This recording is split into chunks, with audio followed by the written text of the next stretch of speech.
Iniciar o nosso evento desta noite, peço aos colaboradores da OAB de Santo Amaro que iniciem a transmissão para o nosso canal do YouTube, 102 Santo Amaro.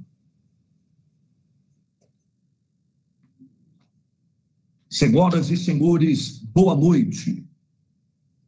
Peço a todos que mantenham seus vídeos ativados e microfones desligados. As perguntas poderão ser realizadas no chat. Ao final, a doutora Marcela Nogueira fará a leitura das perguntas. O presidente doutor Alexandre Fante e a vice-presidente doutora Daniela Paluca, em nome da 102ª Subseção de Santo Amaro, da Ordem dos Advogados do Brasil, seccional de São Paulo, tenho a grande honra de recebê-los para a palestra como advogado na área de saúde suplementar. Esse evento foi organizado pela doutora Marcela Nogueira das Neves e pela Comissão de Estudos sobre Planos de Saúde e Assistência Médica, e também pela Comissão de Direito Empresarial, coordenada pela presidente Cláudia Fernandes Dias Rosa, e pela Comissão de Cultura e Eventos, coordenada pela presidente Marta Voltas. E agora, para ministrar a palestra de hoje, a OAB de Santo Amaro solicita que a doutora Cláudia Fernandes faça a leitura do currículo do nosso palestrante convidado da noite. Por favor, doutora Cláudia. Muito obrigada, doutor Marcos. É com prazer que essa noite nós recebemos aqui o doutor Cristiano Platti, um excelente advogado, especializado na área da saúde suplementar e direito médico hospitalar, sócio do Cristiano Platti Advogados Associados, com uma experiência de 20 anos de prestação de serviços para empresas e profissionais da área da saúde, advogado da ativa do CREMESP desde 2019, acadêmico da Academia Nacional de Seguros e Previdência da ANSP, coordenador do Núcleo de Relacionamento com Organizações de Sociedade Civil da Comissão de Direito Médico da OAB São Paulo. Muito obrigada, doutor Cristiano, prazer recebê-lo. A palavra está com o doutor. Obrigado, Cláudia. Só antes de passar aqui a palavra para o Cristiano, passo a palavra aí para a doutora Marta, que representa toda a diretoria da OAB de Santo Amaro, que dará início à nossa palestra. Em seguida, o nosso palestrante iniciará o evento. Por gentileza, doutora Marta. Bom, obrigada, é uma honra receber o doutor Cristiano. Obrigada, doutora Cláudia, por estar organizando a palestra, doutora Marcela. E obrigada, doutor Marcos, pela abertura. E acho que, sem mais, vamos passar a palavra para o doutor Cristiano, porque está todo mundo aqui ansioso para escutá-lo. Obrigada, é uma honra recebê-lo.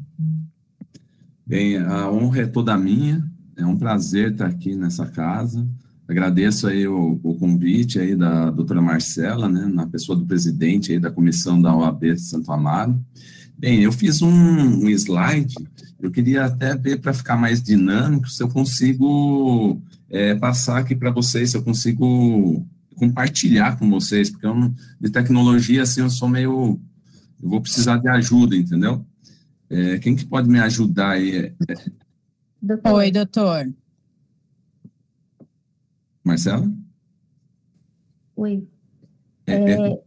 Nessa mesma...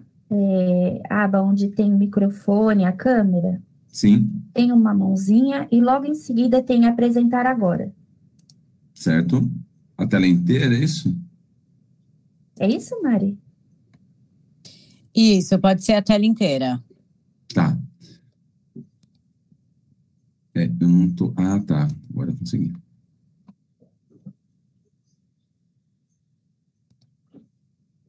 Vocês estão vendo?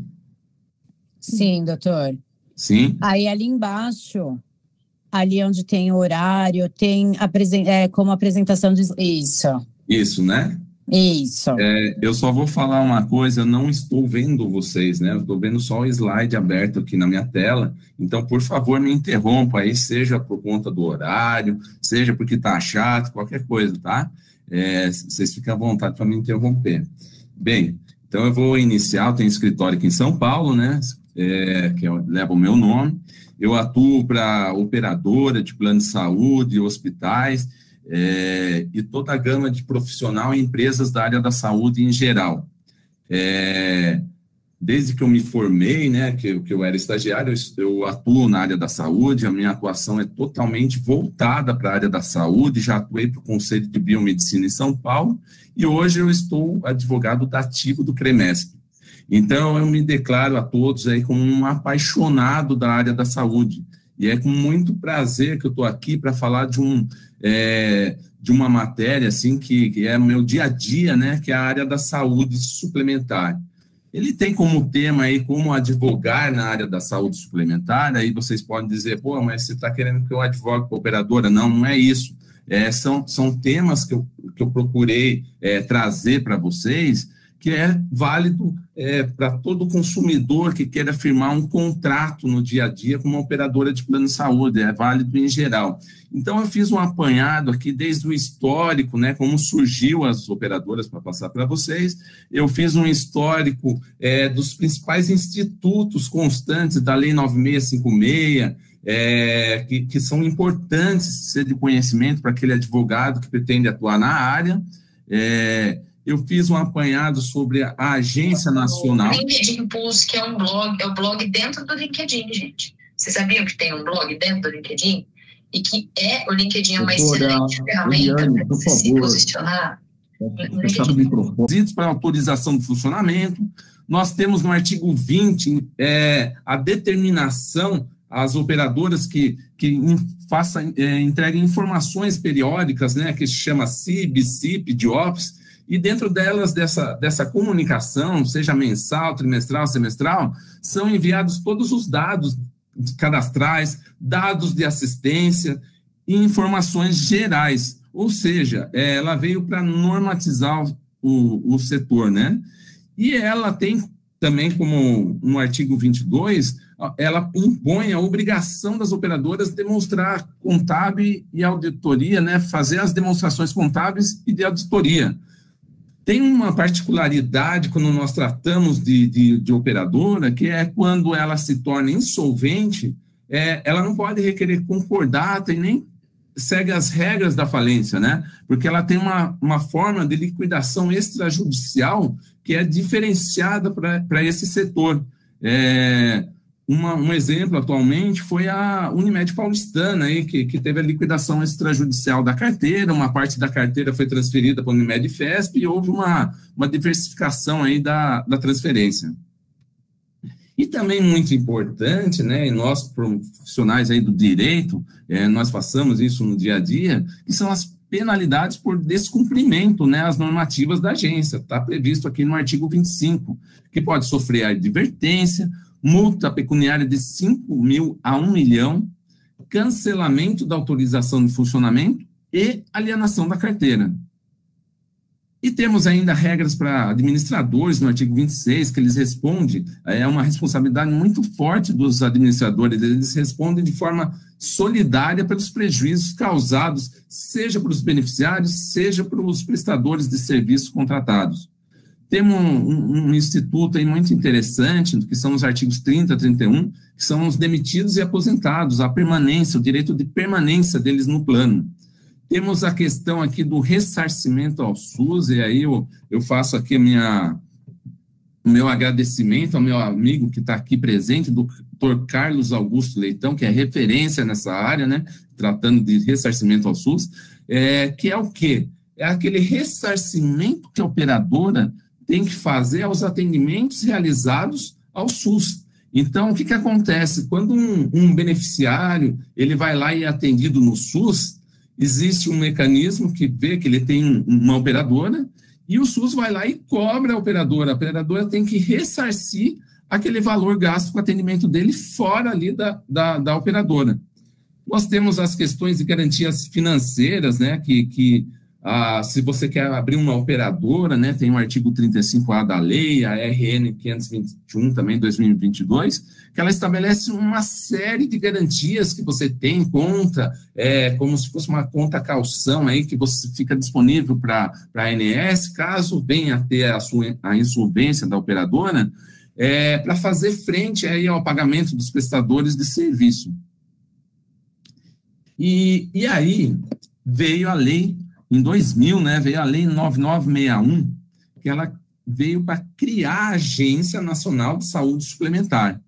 Essa agência é muito importante para o setor, ela foi criada como uma autarquia sob regime especial vinculada ao Ministério da Saúde.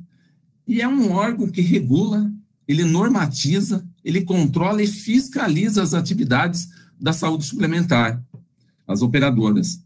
A natureza dela é especial, né? É caracterizada por autonomia administrativa, financeira, patrimonial e de gestão de recursos. Só um minuto. Tem autonomia nas decisões técnicas, né? Ela é uma agência em que ela faz a norma, ela impõe a operadora, ela vai, fiscaliza, ela multa, e aí quando vem, né, o processo administrativo, ela julga em primeira e segunda instância. A operadora ela não tem para onde recorrer.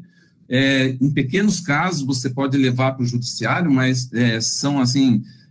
pequenos mesmo, que você leva para anular um auto de infração no judiciário, porque, ao contrário, para quem tem vivência com a saúde suplementar, ela normatiza e julga em primeira e segunda instância, como se fosse um tribunal de exceção. E ela tem por finalidade, né, ela regula as operadoras, inclusive com a relação aos prestadores, né, de serviços contratados e os consumidores. Estabelece características gerais dos contratos, aqueles contratos de adesão que você firma com a operadora, elas são todos padronizados de acordo com o estabelecido pela agência, salvo exceções, né, tem uma possibilidade de mudança de cláusulas, mas é um padrão a ser seguido pela agência. A questão tão propagada aí sobre o rol de procedimentos, ela uma atividade, né, que cabe à agência a elaboração desse rol de procedimentos, né, que constitui referência à base. Tem toda uma discussão aí sobre se é taxativo ou se não, né, mas cabe a ela, por força de lei, por força da Constituição, elaborar esse rol de procedimentos. Cabe a ela fixar os critérios para procedimentos de credenciamento, descredenciamento. Então, quando a operadora ela credencia, né, um profissional, uma clínica, um laboratório, um hospital, ela tem que prestar conta para a agência, ela tem que mandar lá essa informação, e para descredenciar, se for por substituição, ela tem que informar, e se for por redução de rede, ela tem que pedir autorização para a agência. Ela também tem como objetivo autorizar o registro e funcionamento das operadoras, inclusive autorizar se há cisão, fusão, incorporação, venda ou transferência do controle societário, o que é muito visto aí nas mídias, né? A Amil comprando operadora, hospitais, mas tudo passa pelo crivo da Agência Nacional da Saúde. Aí nós temos aqui, eu trago para vocês a estrutura do atendimento de saúde do Brasil após a Constituição de 88, em que um lado nós temos o sistema público SUS, né, no artigo 196, que tem os serviços próprios, né, os ambulatórios, hospitais, laboratórios, e tem aqueles serviços, entre aspas, credenciados, que são firmados com convênio, que é a chamada saúde complementar, que são aqueles convênios. Eu mesmo já atuei para hospitais, né, que tinham convênio e atendiam só SUS, né, convênio com SUS, e em área de oftalmologia, em área de ortopedia, laboratórios também podem firmar convênio e médicos, né. E, de outro lado, nós temos o que nós estamos tratando aqui hoje, que é o sistema privado, né, que está no artigo 199, que é a saúde suplementar, em que a iniciativa privada, desculpa, tá, 199, que de um lado nós temos a medicina liberal, né, os consultórios, hospitais, laboratórios, que são particulares, que não tem nenhum vínculo com a operadora, mas também aí temos a saúde suplementar, que nós temos medicina de grupo, cooperativa, seguro-saúde, filantropia, autogestão. Essa é a estrutura aqui do atendimento da saúde após a Constituição. E aí, para quem vai firmar um contrato, independente se atua ou não para a operadora, na área da saúde suplementar, você deve se atentar aos tipos de contratação. Porque hoje no mercado nós temos o plano individual familiar, pouco vendido no mercado, nós temos o coletivo por adesão, esse é muito vendido, e o coletivo empresarial. e cada um tem as suas particularidades, né? O plano individual, por exemplo, tem a adesão livre, tem carência, tem cobertura conforme contrato e rol de procedimentos, e uma particularidade é a rescisão desses contratos, que ela só se dá quando há fraude ou falta de pagamento pelo consumidor. E a cobrança é realizada ao beneficiário pela operadora. Temos o coletivo por adesão. Esse coletivo por adesão, ele exige um vínculo com a associação profissional ou sindicato, ele tem carência, a rescisão se dá de forma prevista do contrato, né? É uma rescisão que fica estabelecida no contrato, a cobertura também conforme o contrato e conforme o rol, e a cobrança ela é feita ou pela pessoa jurídica contratante ou pela administradora, que é também muito conhecida aí por nós advogados, a Qualicorp, por exemplo, né? A Qualicorp, ela, dependendo da forma de contratação, ela tem por finalidade emitir boleto, fazer cobrança, aplicar reajuste. Elas têm uma função administrativa, cabendo à operadora, né, a assistência médica, né? Aí nós temos também o coletivo empresarial. O coletivo empresarial, ele exige um vínculo com a pessoa jurídica, né? Porque é aquele contrato firmado pela empresa aos seus empregados, né? Pode ser público ou privado.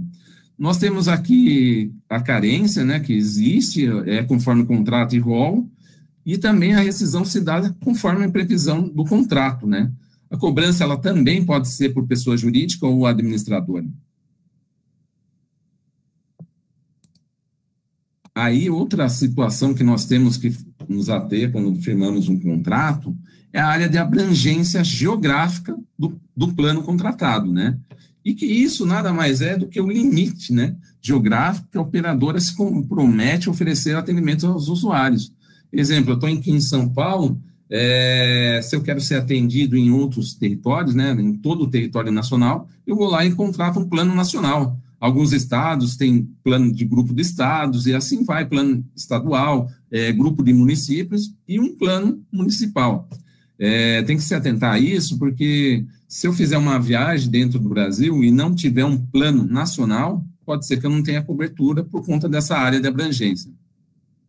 Nós também temos uma particularidade quando vamos contratar, que é a segmentação assistencial, né? Em que nós temos várias formas de contratação. Nós temos aquele contrato que ele cobre a forma ambulatorial, que é para consultas, exames, terapias.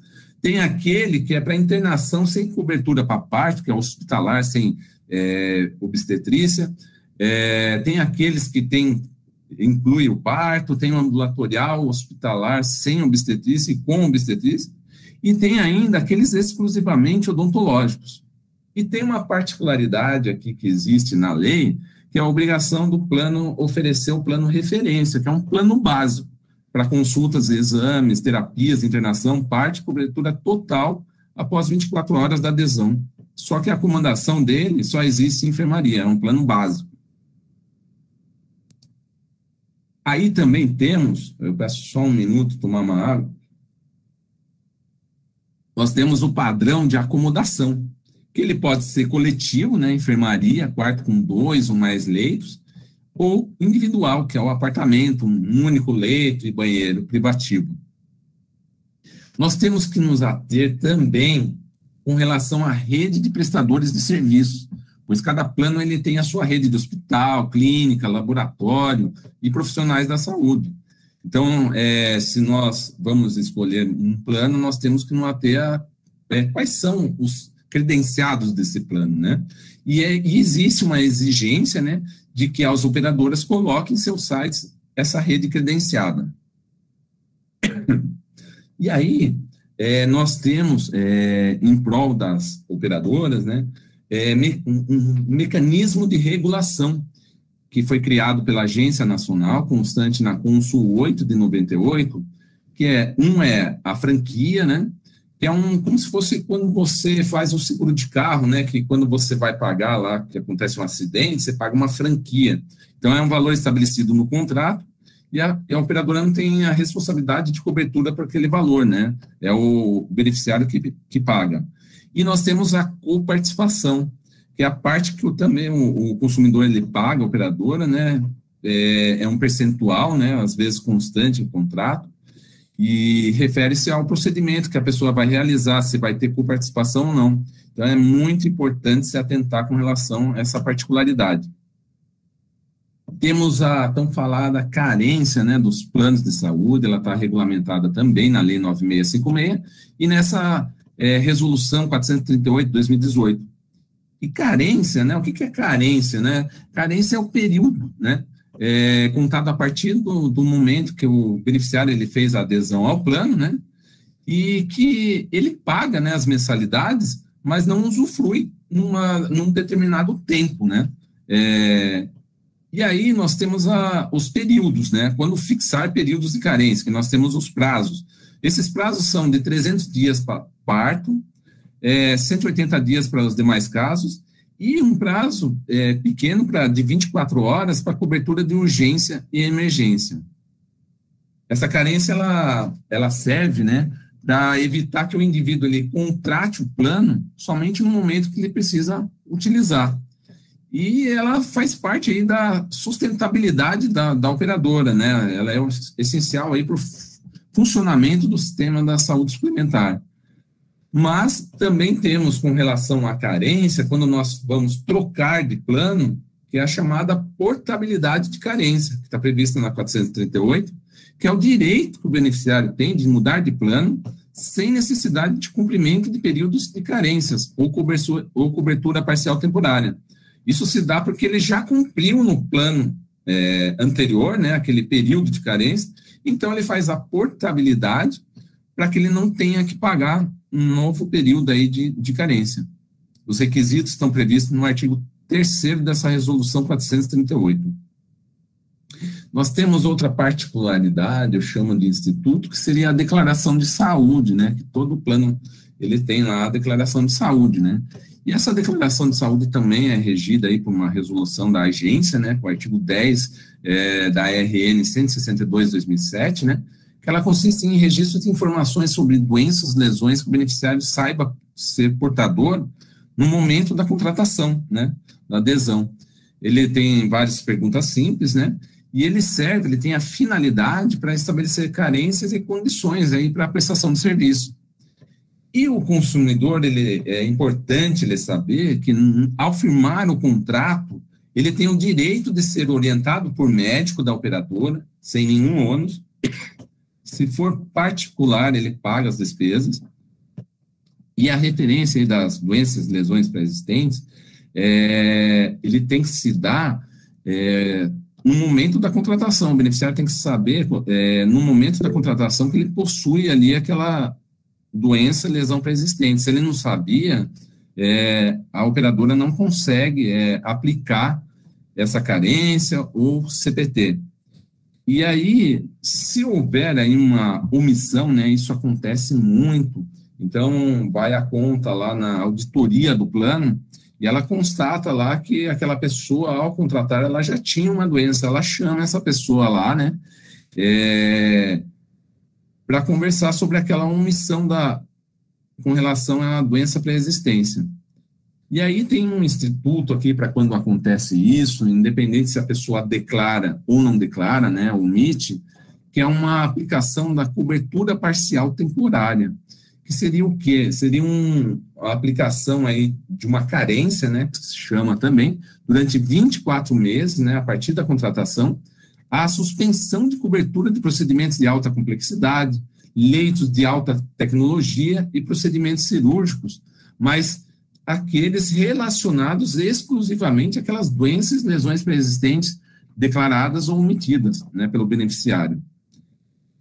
E a operadora, né, ela deve oferecer essa CPT, né, essa cobertura parcial temporária, né, ela é obrigatória, a operadora ela tem que oferecer, porque após esses 24 meses aí de carência, a cobertura ela passa a ser integral, pouco importa se tinha ou não aquela doença lá no início, passando esses 24 meses, o beneficiário ele terá direito à cobertura.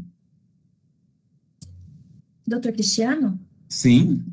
Nós temos uma pergunta aqui da doutora Cíntia. Não sei se o doutor quer responder agora ou deixar para o final as perguntas. Então, poderia ser no final, não sei qual que é a dinâmica, né? Mas poderia ser no final, porque eu tenho medo de não cumprir aqui tudo que eu tenho para falar, sabe? Tudo bem, doutora Cíntia, eu vou deixar anotada aqui a ordem das perguntas e ao final o doutor Cristiano passa a palavra, tudo bem? Perfeito, que daí a gente bate um papo aí, pode ser? Claro. Obrigado, viu? Obrigada. É que acabou ficando meio extenso aqui, mas eu quero falar tudo que eu me comprometi aqui. Vamos lá, tem outro instituto, né, que chama o Agravo, que é um acréscimo no valor daí da contraprestação paga ao plano, né, para que o beneficiário ele tenha direito a integral a cobertura contratada, inclusive aquela doença e lesão pré-existente, né. Ele não é obrigatório, a CPT é obrigatória, mas o agravo não é obrigatório, a aplicação aí pela operadora. Eu, assim, sinceramente, até hoje, eu vi poucos casos disso aí, do oferecimento do agravo, pois ele é facultativo. E aí, o que acontece? Quando a omissão que eu falei no início, né, a operadora, ela tem o dever de abrir um processo administrativo por fraude, né? Então, ela comunica o beneficiário, né, que constatou lá uma omissão, oferece a CPT, né, pelo tempo restante, tá? Não são os 24 meses da contratação. Por exemplo, se a operadora descobriu no 23º mês, ela vai aplicar a CPT só num mês. Então, é pelo tempo, né, restante que ela vai aplicar aquela CPT. Mas acontece o quê? O beneficiário, geralmente, ele recusa aquela aplicação de CPT. E aí, a operadora, ela abre um processo administrativo junto à Agência, né, Nacional de Saúde para que seja apurada aquela irregularidade, visando até mesmo cancelar esse contrato ao final ou aplicar a CPT de acordo aí com o andar aí desse processo. E eu tenho uma observação aqui para fazer, e isso bem em prol mesmo do beneficiário, que a operadora ela tem que comprovar o conhecimento prévio do beneficiário dessa doença, não declarada no momento da contratação adesão. E isso eu falo para vocês, assim, que no dia a dia é muito difícil a operadora conseguir comprovar que no momento da contratação aquele beneficiário ele tinha conhecimento. É uma prova, assim, muito difícil de se fazer. Não pode haver negativa de cobertura durante a abertura desse processo administrativo até o encerramento dele, né? Nem suspensão, nem rescisão. A cobertura, ela continua, o processo administrativo está correndo. Se demorar os 24 meses, passou, paciência, a operadora não pode aplicar a CPT. E aí, ao final, né, vem um julgamento que pode ser favorável ou não. A operadora que está alegando essa omissão, essa suposta fraude aí pelo consumidor. Nós temos outro instituto muito interessante também, que chama Junta Médica, né? Ela é médico-odontológica. Ela serve para dirimir aquelas divergências técnico-assistencial sobre procedimento, evento à saúde, para ver se tem cobertura ou não pela operadora. E ela está disciplinada na Resolução Consul 8 de 98, né, que dispõe aí sobre os mecanismos de regulação dos planos, né, onde, no artigo 4º, né, ela fala que as operadoras, né, quando da utilização desses mecanismos, deverão atender às exigências. Uma delas está prevista no 5º, né, que é o seguinte: quando há, né, divergência médico-odontológica a respeito da autorização, né, a definição desse impasse, ela deve ser através de junta constituída pelo profissional solicitante, né, que atende ali o beneficiário, ou nomeado ali pelo beneficiário, né, por um médico da operadora e por um terceiro, que esse é escolhido de comum acordo pelos dois profissionais. E a remuneração disso aí, dessa junta, né, dos honorários médicos, ela fica a cargo da operadora. Nós temos também, que rege a junta médica, nós temos a resolução 424 da ANS, né, que dispõe sobre critérios para a realização dessa junta. Nesses critérios, né, nós temos o artigo 5º, né, que são as notificações para aqueles profissionais que atuam em prol de operadora. Esse artigo é muito importante, porque essas notificações, elas são super necessárias, né, e não só notificação, como comprovação da ciência inequívoca de todo aquele processo administrativo, entre aspas, da junta médica ou odontológica. E aí, eu trago para vocês que essa questão de junta médica, ela não é prevista só pela Agência Nacional da Saúde, tá? Não é só pela legislação de operadora de plano de saúde. Mas ela também está prevista na resolução do CFM, que é a resolução 1956-2010, que disciplina a prescrição de materiais implantáveis, órteses, próteses, né? E eu trago esses 3 artigos que eu destaquei aqui, né, que cabe ao médico, ele determina ali as características, né, dessas próteses, né, mas ele não pode, né, é vedado ele, por conta de uma certa mercantilização aí, é vedado que ele indique, né, exija um fornecedor ou marca, né, ele tem que sempre indicar umas 3 marcas, e aí é definido ali qual delas vai ser utilizado. E o artigo 6º, né, ele fala aí que caso persista divergência entre o médico assistente requisitante e a operadora, né, deverá de comum acordo ser escolhido um médico especialista na área para tomada de decisão. Então, esse instituto ele é muito importante. E eu trago um caso aqui do escritório, só para caso prático aqui do escritório, para compartilhar com vocês, né, para demonstrar como é importante aquele artigo 5º lá da resolução com relação aos requisitos, né, de notificação da ciência inequívoca. Nesse caso, né, o que acontece? É corriqueiro acontecer isso.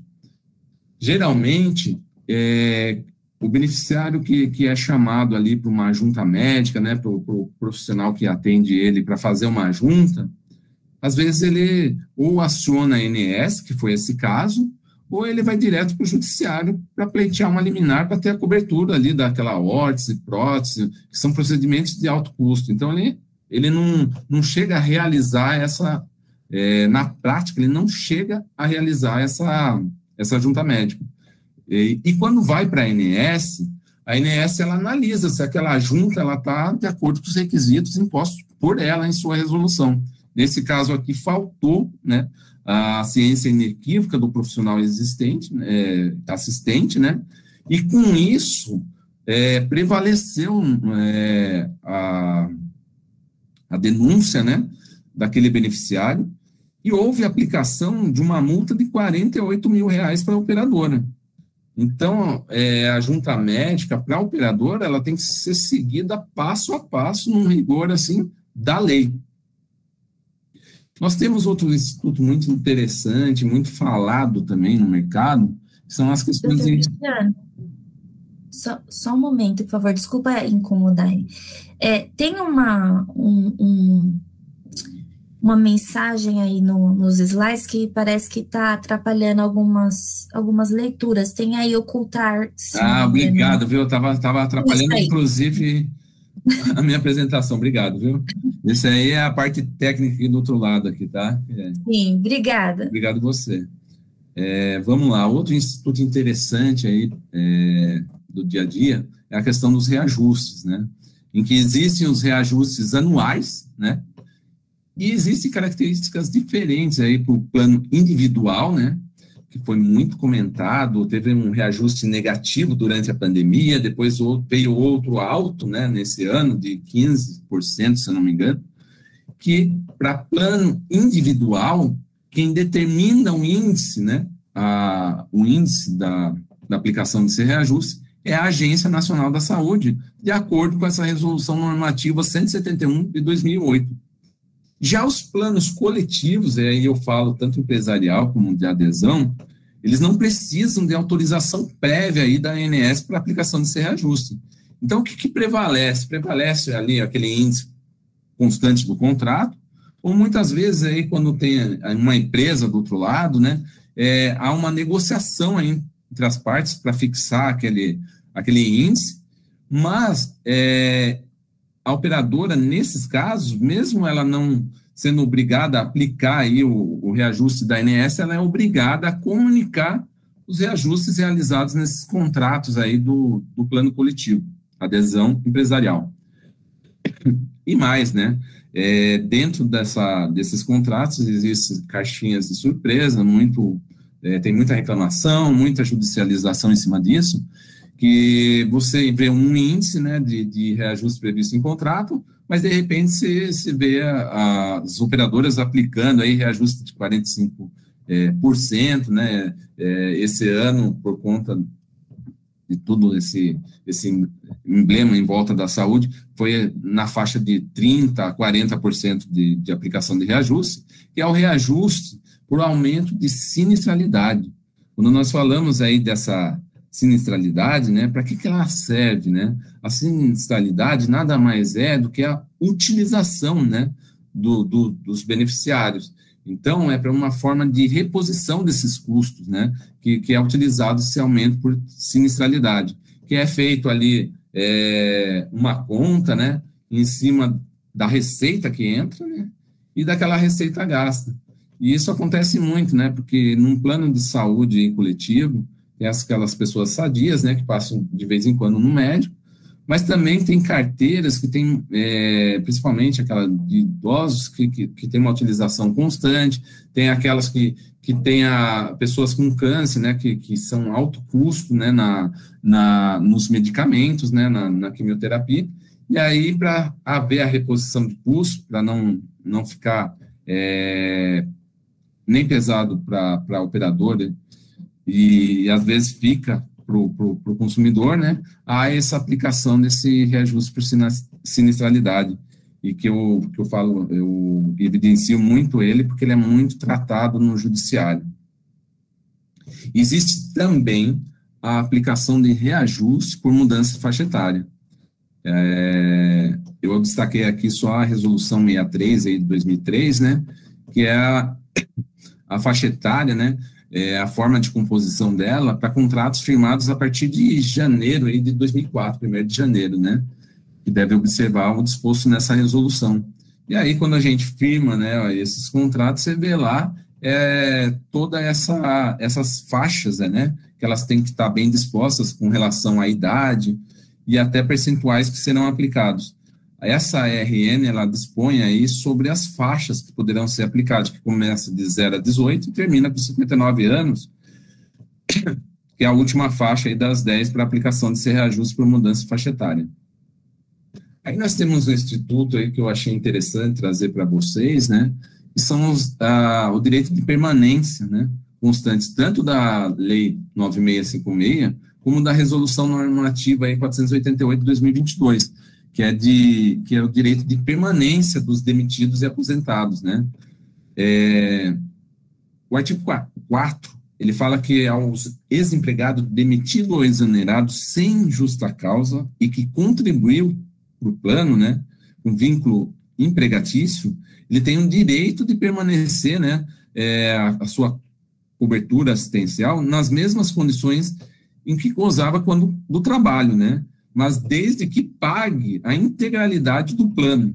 E o parágrafo único, ele dispõe ali o período que esse profissional ele terá direito de permanência, que é de 1/3 do tempo de permanência que ele tenha contribuído aí para o plano de saúde, sendo um mínimo de 6 meses e um máximo de 24 meses. E aí, outro artigo aqui que disciplina é aquele do ex-empregado aposentado, que contribuiu também para o plano, né? E aqui o CAPT, aqui ele traz aquele que, pelo prazo mínimo de 10 anos, a contribuição, né? Ele tem o direito de manter sua condição de beneficiário de forma vitalícia, né? Nas mesmas condições de cobertura de que gozava quando do contrato e assumindo também a integralidade. E aqueles que contribuiu de uma forma, num período menor que 10 anos, né? Ele tem direito de manutenção à razão de 1 ano para cada ano de contribuição, é o que diz essa legislação.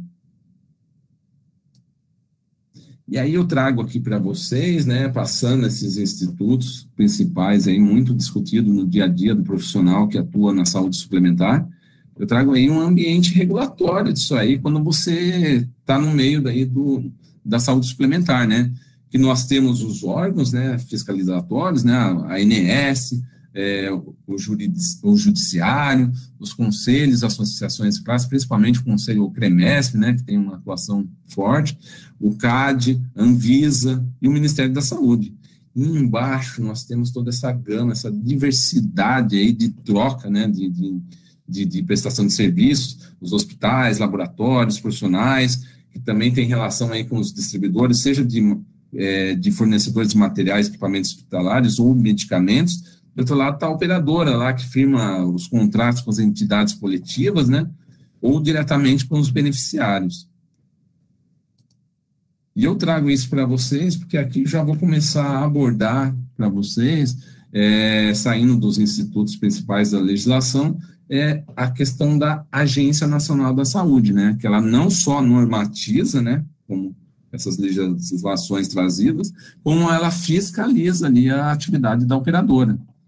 E essa fiscalização direta, ela pode ser de forma planejada, né, uma fiscalização semestral, para verificação de cumprimento da legislação. Então o fiscal ele se dirige lá à operadora e faz toda uma abordagem lá para ver se está sendo cumprido, ou ela pode ser descentralizada, né, que é a sociedade, né, seja por denúncias, né, de infrações à legislação, então ela vai apurar ali de forma minuciosa cada denúncia ali com relação à operadora. E aí nós temos o Instituto, quando se trata aí de análise aí com relação a beneficiários, né, nós temos um instituto muito interessante que está constante aí da Resolução Normativa 483/2022, que é a ANIP, né. Ele fala no artigo 4º, né, que a ANS compete de ofício, mediante provocação, né, sobre o cometimento de infrações, né, instaurar esse procedimento de notificação de intermediação preliminar, que é o chamado NIP, né? É uma fase pré-processual, né? E eu venho tratar aqui delas porque é muito interessante o consumidor saber desse dispositivo, né? Que está previsto. E dentro dessa NIP, né? Que consiste nesse instrumento, né? De solução de conflitos entre beneficiários e operadoras é uma fase processual, né? Ali não está ainda instaurado o procedimento, o processo administrativo, né? Nós temos a NIP assistencial, que diz respeito à cobertura assistencial, e temos a NIP não assistencial, que diz respeito a exemplo assim, de reajuste, carência, cláusulas contratuais. Deixa eu apertar aqui. E aí, aqui eu trago para vocês o fluxo, né, dessa NIP, né, que é quando há indício de infração, né, tem essa abertura da NIP, né, o beneficiário, ele abre a NIP na ANS, né, pode ser assistencial ou não, e aí há toda uma análise lá, de acordo com a resposta da operadora, se será lavrado o auto de infração ou não. Tal como aconteceu nesse caso que eu falei da questão da junta médica, com relação à falta, né, de cumprimento dos requisitos para a realização. E aí, se proceder, né, essa denúncia, passar ali da NIP, né, ter indício de infração, aí a gente já parte para o processo sancionador, né, que está na 483/2022, né, trago aqui só uma síntese aí do processo de primeira instância, em que há a lavratura aí do auto de infração, né, e a operadora ela pode apresentar defesa, né, ela pode pedir desconto e pagar, substituir a defesa pelo pagamento, né, ou pode ter uma reparação posterior, que chama, né, que ela demonstra que houve a reparação ali para aquele beneficiário, né, e tem um desconto para fins de pagamento. Agora, seguindo o fluxo normal, né, se a operadora ela não está disposta aí a pagar, então segue os trâmites normais e vem a decisão, né, dessa decisão cabe recurso, né, daí esse recurso ele é dentro também da agência, né, essa decisão ele vai para uma diretoria colegiada, né, dentro desses prazos, né, de 10 dias para interposição ou para efetuar 30 dias do pagamento, e há, ao final, uma decisão publicada aí no Diário Oficial União, e já manda um boleto aí para pagar aquele auto de infração caso haja a procedência da infração, né?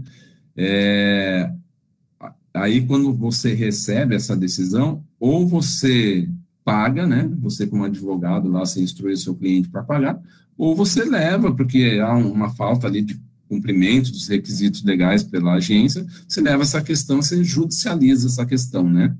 São poucos, essa judicialização do processo sancionador dentro da agência é muito pouco utilizado a judicialização. São poucos casos que são levados para o judiciário. Aí agora, eu saindo aí da agência, né, que quando você está ali na saúde suplementar, você tem a parte do processo administrativo e tem a parte do processo judicial, né? Então, eu trago algumas informações aí que eu peguei no mercado, que existe esse Instituto de Saúde Suplementar, né, que apontou que 19% da despesa assistencial, representando 22 bilhões, né, se tratavam de desvio ou de desperdícios, né. Eu trago aqui também um estudo realizado aí do Observatório da Judicialização Saúde Suplementar, né, realizado aí pela faculdade da USP, né, que apontou que o Tribunal de Justiça aqui de São Paulo, ele bateu recorde de ações em 2017, e chamou muito a minha atenção com relação a isso, porque saiu lá de 2011, né, de 7 mil processos para 30 mil em 2017, um crescimento aí de 329%, né. Eu trago aqui também essas reflexões sobre o tema aí das tendências, né, das decisões, né, que foi feito um estudo que mostrou que 92%, né, dos acordos foram a favor do beneficiário, né, 85% declararam os pedidos do paciente totalmente procedente ou em parte, e dessas decisões, menos de 20% das resoluções, né, citaram pelo menos um parecer, assim, de mecanismo de qualificação de decisão, como o NAT, NATJUS, CONITEC e outros protocolos existentes aí na área da saúde, né. Esse é um instituto muito bacana aí para quem atua na saúde suplementar, que é o NATJUS, criado aí, é um projeto, né, do Conselho Nacional de Justiça, que criou esses núcleos vinculados aos tribunais, né. Ele fornece, né, notas, respostas técnicas, com fundamento científico, auxiliando ali cada pedido ali que envolve procedimento médico e fornecimento de medicamento. Para você ter uma ideia, assim, o Tribunal de Justiça, essas atividades se iniciou em setembro de 2018.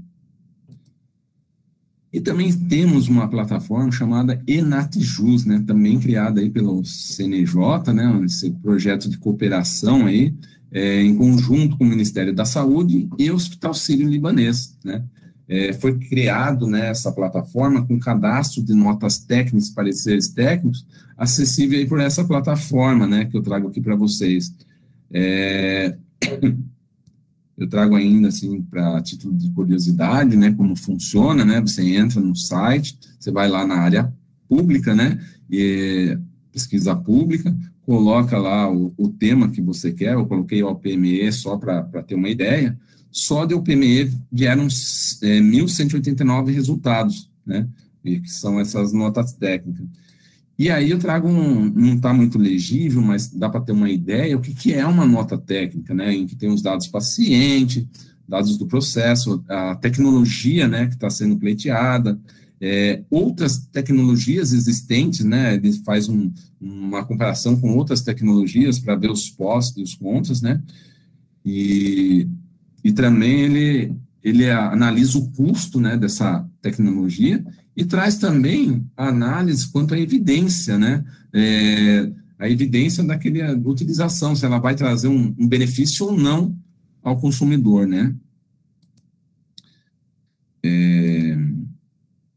Mas eu trago para vocês aqui, que é o conhecimento de quem está no dia a dia, né, da atuação aí na saúde suplementar, que poucas decisões recorrem a esses órgãos públicos. Essa citação que eu trago aqui para vocês, né, demonstra que os chamados núcleos técnicos, né, apenas 0,29 dos acordos citaram o NAT, né? A utilização é muito pouca, né? E aí, eu trago aqui um panorama para vocês, que seria o quê? Quando falamos de operadora, né, quem está ali defendendo o dia a dia da operadora, ela defende não só a negativa de cobertura, né, que é muito tratado aí, com relação à assistência, né, mas também com relação à responsabilidade civil, né, que ela tem uma responsabilidade solidária no judiciário pelos atos praticados pelos seus prestadores de serviço. E é com isso até que eu, né, quando se fala assim, nossa, você é especializado em saúde suplementar e direito médico hospitalar. Sim, porque eu posso estar atuando para uma operadora, mas defendendo um erro médico praticado por um hospital, né, dentro de um hospital, ou por uma clínica, né, ou por um laboratório. Então, aquele profissional que tem essa atuação, né, ele também atua na área no direito médico, ele tem que analisar prontuário, ele tem que examinar toda essa questão que envolve a responsabilidade civil aí dos prestadores de serviço, que é solidária à operadora. E aí eu trago aqui, né, com relação à judicialização, os principais repetitivos aí, né, os principais temas existentes no STJ, né? 990, ele diz respeito aos medicamentos importados em registro na Anvisa. Temos o 952, que é o reajuste por mudança de faixa etária de plano individual, que eu tive, né, a oportunidade de ir representando uma associação lá no STJ para fazer a defesa, né, a sustentação oral lá do amicus curiae proposto por essa associação de classe, né, e que já foi examinado, né, a questão da mudança de faixa etária. Nós temos aí o tema 989, falando aí permanência do demitido aposentado plano coletivo. O 1016, o reajuste por mudança de faixa etária, mas aí no plano coletivo. Temos o tema 1032, que é a cobrança da coparticipação em psiquiatria. Temos o tema 1034, que trata de condições assistenciais e custeio dos planos de inativos. 1047, rescisão unilateral do contrato com menos de 30 vidas. 1067, a fertilização in vitro. 1069, as reparadoras pós-bariátricas, que é uma discussão muito permanente assim, no judiciário, essas questões. O tema 1082, que é a rescisão unilateral do contrato enquanto pendente tratamento do beneficiário cometido por doença grave. E trago ainda, né, o tão propagado, né, recurso decidido no STJ, que é esse ERESP, né, que entendeu que o rol, né, ele é taxativo em regra, né, mas que ontem já teve aquela decisão no Senado, né, tratando daquele PED aprovado, falando que ele não é taxativo, né, vamos ver como que vai ser, porque ainda tem a sanção do presidente, né, que vai passar pelo crivo dele, né, que ele pode sancionar ou não, ou vetar, e ainda tem a questão da consulta pública, que daí vai ser, né, uma caixinha de surpresa no STF, que também vai tratar desse tema. Então, é uma questão, assim, que está muito em voga, muito discutida aí, seja na mídia, seja no judiciário. E trago aqui para vocês essas súmulas, mas eu vou me atentar a que eu acho mais importante, que é a súmula 102, né, do Tribunal de Justiça aqui de São Paulo. Ele fala ali que, havendo expressa indicação médica, é abusiva negativa de cobertura de custeio de tratamento sob argumento de natureza experimental ou por não estar previsto nesse rol de procedimento. Então, dentro do judiciário paulista, nós podemos falar que o rol nunca foi taxativo, né? E, sinceramente, por mais que teve a decisão da STJ, que não é vinculativa, o que eu vejo no dia a dia é que o Tribunal de Justiça não está disposto a observar essa decisão da STJ, não tem caráter vinculativo, então ele continua, tem a indicação médica, pouco importa se está no rol ou não, isso já é permanente aqui no Tribunal Paulista. Nós temos ainda aí, que eu trago aí para vocês, as súmulas aí 302, 469 do STJ, né, que é abusiva a cláusula de plano de saúde que limita no tempo a internação hospitalar do segurado. Nós temos a 469, que apesar da Lei 9656 falar que a aplicação do CDC é de forma subsidiária, ela vem para falar que não, que aplica mesmo e acabou tal como realmente é aplicado aí, né, a prevalência do CDC, pouco importa se existe lei, se existe agência, é o CDC que prevalece. E trago aqui também os principais enunciados, né, mas aí eu só enumerei, só para vocês, a título de curiosidade, né, esses enunciados que são aprovados na Jornada de Direito à Saúde do Conselho Nacional de Justiça, né, que até hoje destaca dessas duas jornadas, né. E aí eu trago aqui essa reflexão aqui desse Charles Chaplin, que eu gosto muito, sempre cito nas minhas palestras, que é, lute com determinação, você sendo um advogado, abrace a vida com paixão, perca com classe, vença com ousadia, porque o mundo pertence a quem se atreve, a vida é muito para ser insignificante. É o famoso vão para cima, né? E aí eu trago aqui para vocês os meus contatos, né? Estou totalmente aí disponível para o que vocês precisarem, e com isso eu encerro, espero estar dentro aí do que foi proposto, né?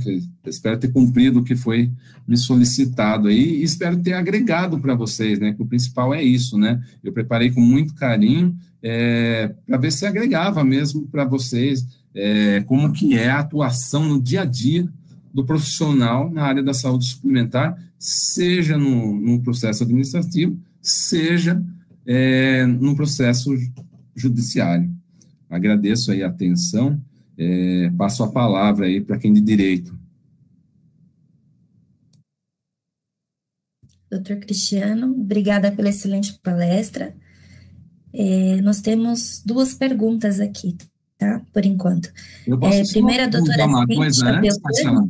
Viu, Marcela? Desculpa te interromper. Como que eu finalizo essa...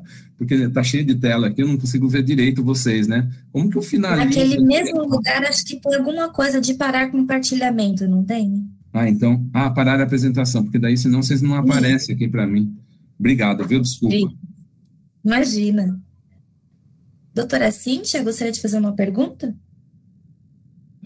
Sim, eu quero primeiro, desculpa que eu estou um pouco rouca, cumprimentar a todos, cumprimentar o palestrante que conseguiu passar bastante conteúdo em pouco tempo, fez um milagre, não é Jesus Cristo, mas aprendeu com ele a fazer o milagre, né? Muito boa palestra. Antes de fazer a faculdade de Direito, né, antes de ter esse privilégio de compartilhar a mesma faculdade que os doutores, eu já tinha uma corretora de seguros, né? E na prática, nós assim, falo do meu lado corretor de seguros, eu fiquei com as 2 profissões, né? Na prática, há bastante divergência no sentido da cobertura nacional. Essa cobertura nacional está havendo bastante discussão, por quê? O cliente tem um CNPJ, certo? O CNPJ dele é lá de Belém do Pará, por exemplo.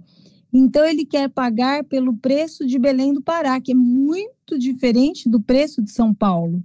Antes, as operadoras estavam cancelando esses planos de saúde, porque ele fez no Pará, por exemplo, colocou um CNPJ lá para pagar menos, mas ele só utilizava aqui em São Paulo. Então, era do Belém do Pará, mas usava Redditor em São Paulo, ele residia em São Paulo, então ficava meio que uma omissão aí de informação, ou até uma mentira mesmo, digamos assim. Agora, algumas operadoras como a Suamérica, o Bradesco, eles só estão exigindo o endereço do CNPJ. Então, muitas empresas têm aberto até CNPJs com endereço de outros estados para pagar bem menos no plano de saúde. Só que alguns planos, quando o cliente começa a utilizar muito São Paulo, eles querem depois mudar e converter para São Paulo e cobrar São Paulo.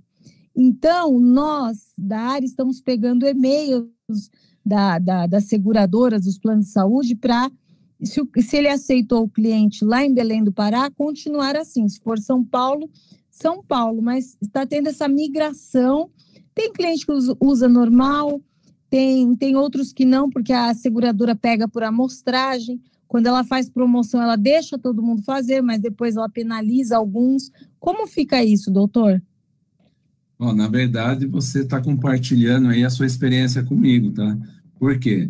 porque você pode ter visto aí que eu abarquei de uma forma geral, né, essa questão aí dos planos coletivos, porque ainda tem aquelas questões aí do falso coletivo, que todo mundo fala, né, que é quando o plano é individual, né, que existem regras Sim. próprias, né, Sim. seja sobre isso que você está abordando, mas o fato... Não, é PME. O PME, né?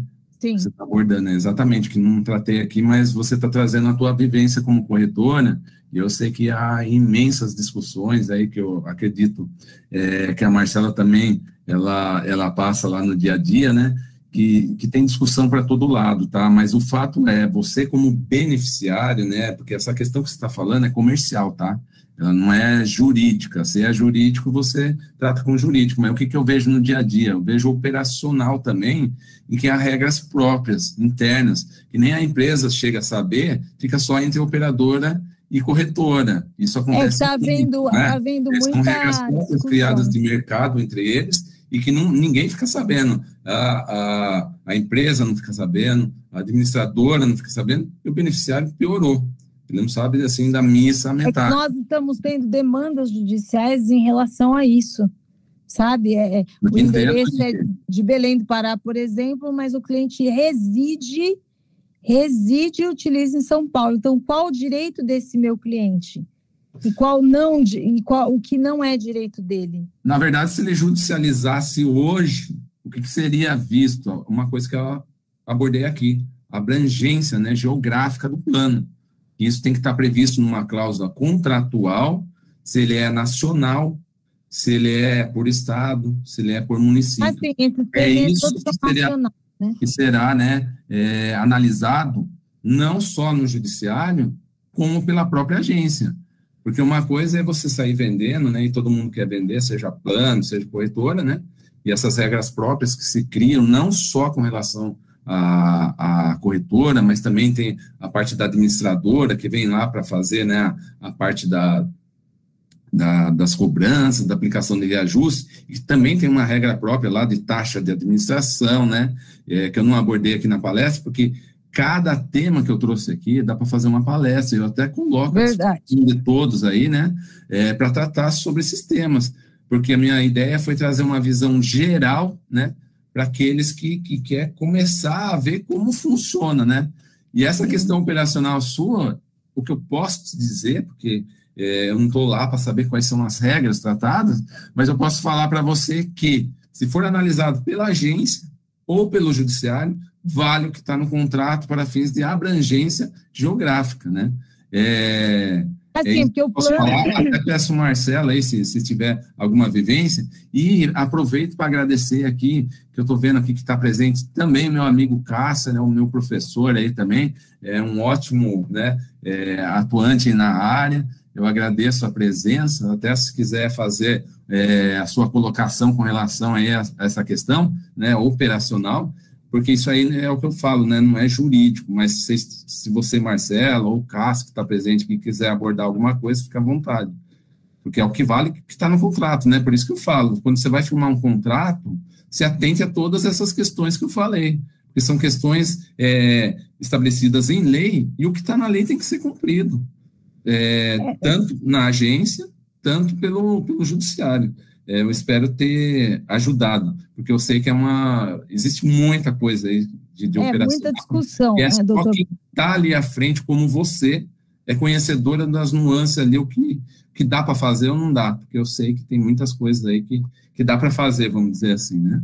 Como o contrato é de adesão, sempre dá para ser discutido. Exato. Porém, num plano nacional, entende-se que vale a residência como comprovante de endereço e utilização do plano, vale a residência do cliente, mas então, hoje em dia para firmar o contrato, exatamente. E como o contrato já vem pronto, que é de adesão, então por isso está gerando essa discussão no judiciário. Eu aproveito aqui para falar para você que eu acho que eu estou vendo que o Marcelo, meu amigo, também está presente, ele levantou a mão.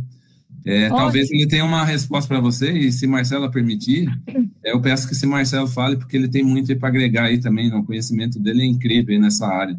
Marcelo, você quer falar, Marcelo? Olá, muito boa noite a todos. Está me ouvindo? Boa noite, Marcelo. Boa noite. Sim. Inicialmente, parabéns, doutora Cristiana, pela excelente apresentação. Eu não tenho a solução, mas é uma prática de mercado, efetivamente, que em contratos PMS, você faça a venda do produto registrado com abrangência geográfica nacional. Todavia, a precificação leva em conta, efetivamente, aonde os atendimentos serão prestados. Então, é comum que empresas registrem, façam a sua constituição em locais diversos da onde efetivamente ele reside, buscando, abre aspas, se locupletar com um preço menor, em razão de que os custos da assistência médica em São Paulo, capital, é um X, e outras localidades podem ser menos X, né?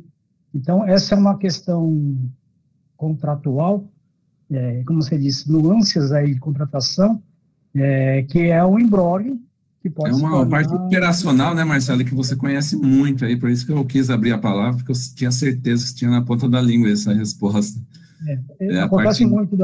Acontece muito de alguém, eventualmente, ter um CNPJ com endereço no interior de São Paulo, que, com certeza, o custo de saúde suplementar é menor do que da capital. Porém, a pessoa vive aqui em São Paulo. Quando a operadora descobre isso, ela tenta ajustar o plano à condição e localidade efetiva da onde os atendimentos estão sendo realizados, né? Porque quando você fala em plano de abrangência geográfica, você vai utilizar em casos de viagem a lazer ou a trabalho, né? Em acidentes ou não. Agora, quando você tem residência fixa, contratou num lugar e está atendendo outras operadoras, normalmente entendem que isso pode ser caracterizado, inclusive, como fraude. Mas é um assunto discutível, não há uma solução, pelo menos eu desconheço aí ações no judiciário e quais são os resultados mais previsíveis do assunto. Eu também desconheço, viu? Por isso que eu pedi a tua auxílio aí e agradeço também, viu? Eu que agradeço. Posso fazer a segunda pergunta? Opa, se eu souber responder, vamos lá. Você tem mais vivência que eu aí nessa questão aí. Você está compartilhando seu conhecimento comigo aí. Imagina, não chego à altura.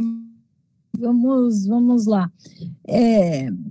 A compra de carência e portabilidade são coisas diferentes, porque a compra de carência é quando você já está num plano, já cumpriu um certo tempo lá e não precisa cumprir esse tempo novamente no novo plano, enquanto que a portabilidade, tudo que você cumpriu, inclusive pré-existências, venham para o plano sem problema algum, certo?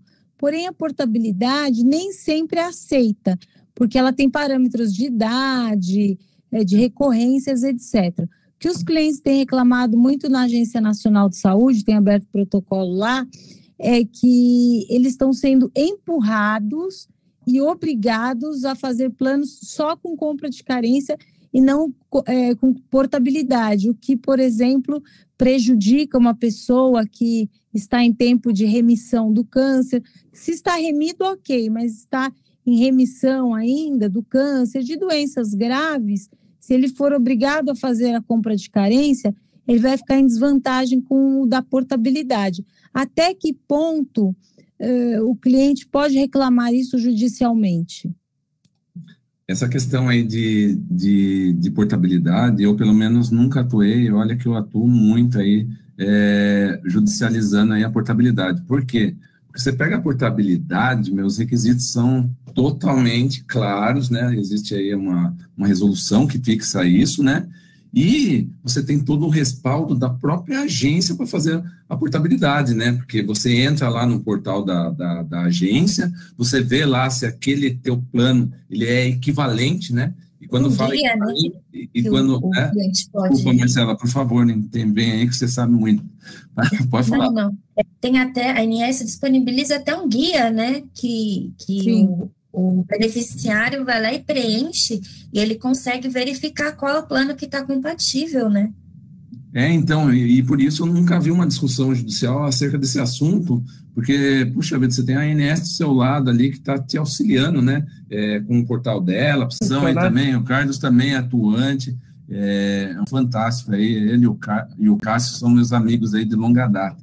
Agradeço por ter presente. Prazer, Cristiano, e estar aqui na casa da OAB, sempre aí um prestígio acompanhar todos os debates. Cíntia, o que acontece?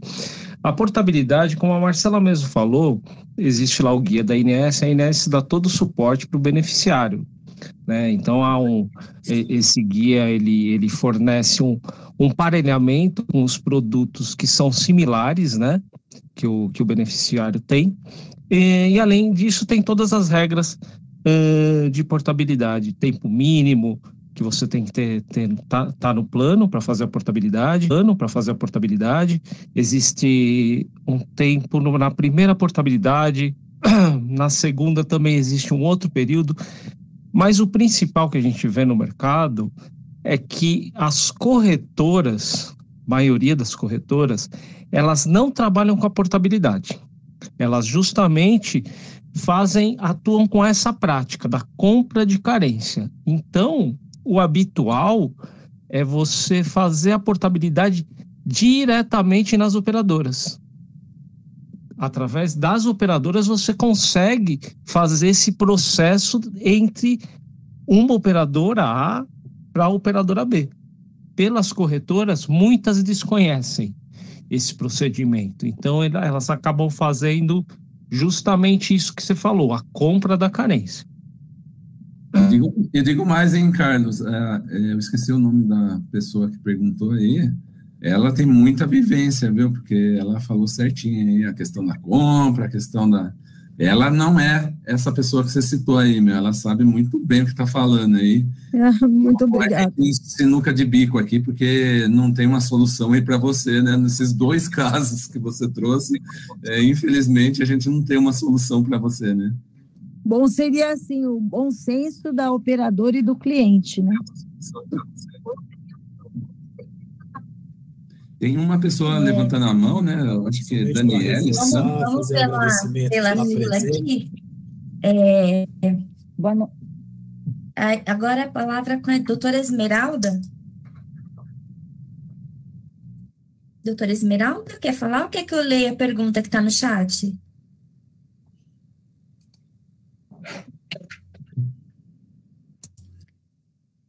Bom, ela colocou aqui no chat, não sei se ela tem outra pergunta. Está correto a empresa cobrar outro valor quando o empregado demitido continua no plano? A empresa aplica o valor usando a tabela de idade e fica um valor impossível de se pagar.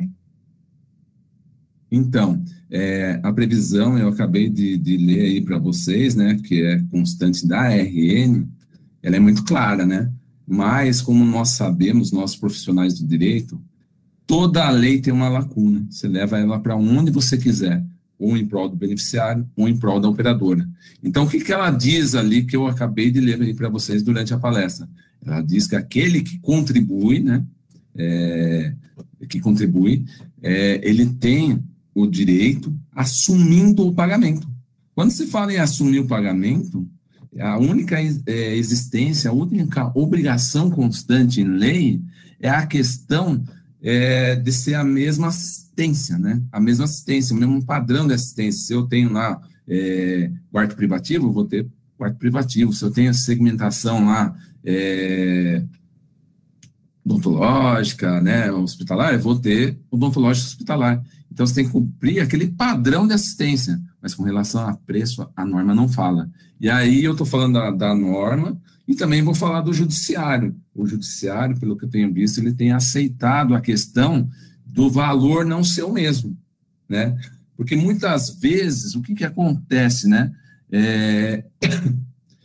Muitas vezes o beneficiário ele vai buscar isso aí e a operadora, quando ela... Eu vou tentar explicar, porque isso aí é operacional. E o operacional é difícil explicar, porque o que seria assim? Eu chego para vocês que estão aqui, tem 30 pessoas aqui, né? E eu fico ali, ó, em vez de eu colocar um preço fixo, eu faço por pacote para vocês, aí fecho 400 mil, né? E divido por cada beneficiário aí constante do contrato, tal, você me paga mensal, né? Só que a hora que sai esse beneficiário, a conta não é tão fácil de fazer, isso aí eu estou falando do dia a dia mesmo que você vê, para você saber quanto um beneficiário está pagando ali, sabe? Porque tem beneficiários que entraram no começo do contrato, tem beneficiários que entraram depois, tem beneficiários que acabaram de entrar. Então, com relação a valores, eu já vi até questão judicial que entendeu que tinha que ser o mais valor, e de não conseguir nem a empresa e nem a operadora dizer qual era o valor daquele funcionário. Eu já atuei em questões assim, não se soube qual é o valor fixo daquele, porque era um pacote fechado. Então, essa discussão no judiciário vem entendendo que, com relação a valores, é o que for cobrado. E isso eu sei, né, que é uma reclamação geral dos consumidores, porque aí, você tem aquele contrato que está ali, foi fechado por pacote com a empresa, que com certeza ele vai ter um valor menor, com certeza ele vai ter um valor diferenciado, porque é uma massa de beneficiário que está sendo atendido. Aí, para te atender, quando você sai daquele, o valor vai ser outro, porque você já não faz mais parte daquela massa, ou você foi demitido, ou você está aposentado. É uma discussão muito ferrenha, mas que na lei não tem esse respaldo. Espero ter respondido. Obrigada, professor. Muito obrigada.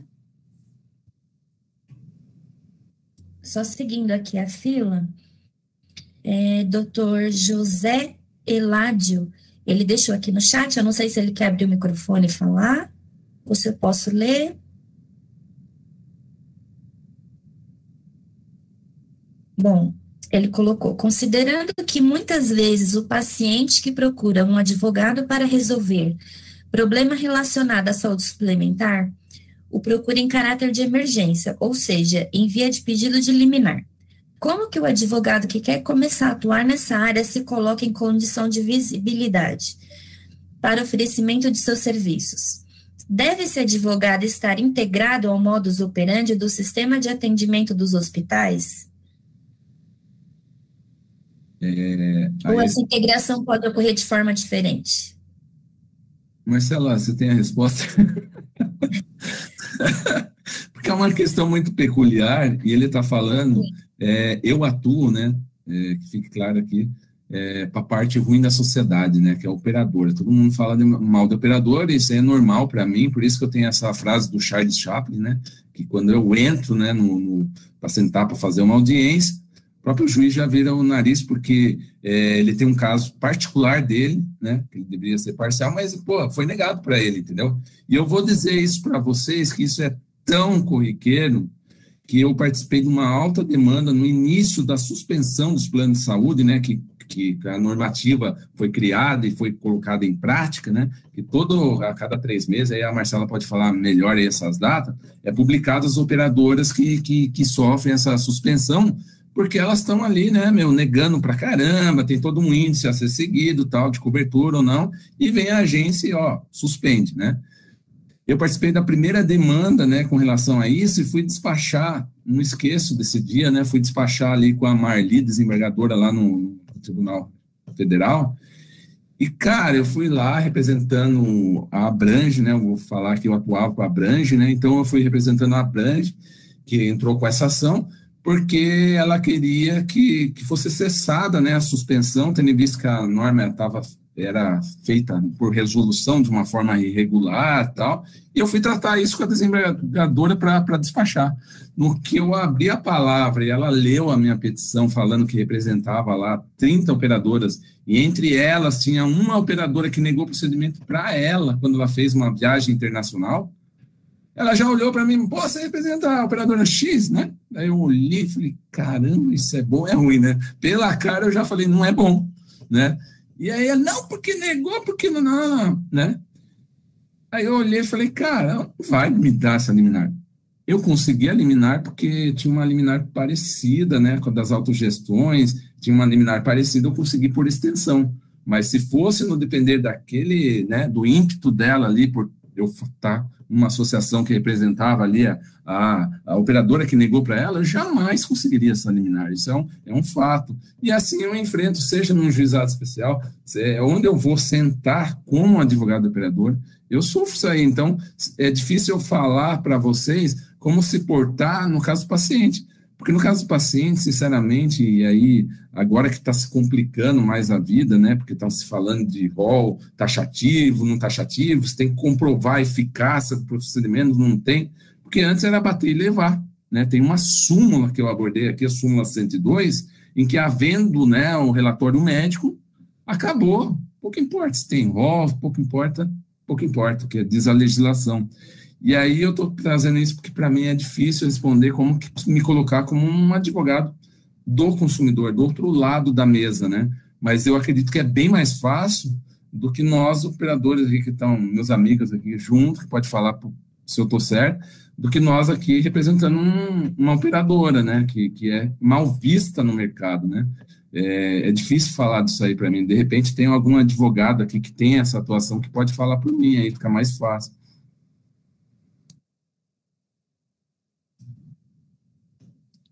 Mas uma coisa eu falo, a única coisa que eu falo sobre isso para não passar batida é, puxa vida, meu, independente da área que você atua, conheça a legislação, conheça, vai atrás, queira saber, seja curioso, sabe? Porque o que eu vejo é uma falta de curiosidade de todos os profissionais, e aí eu não estou falando da minha área, não. É geral, tá? Parece que pega no Google a petição e joga no processo, fica até difícil de defender.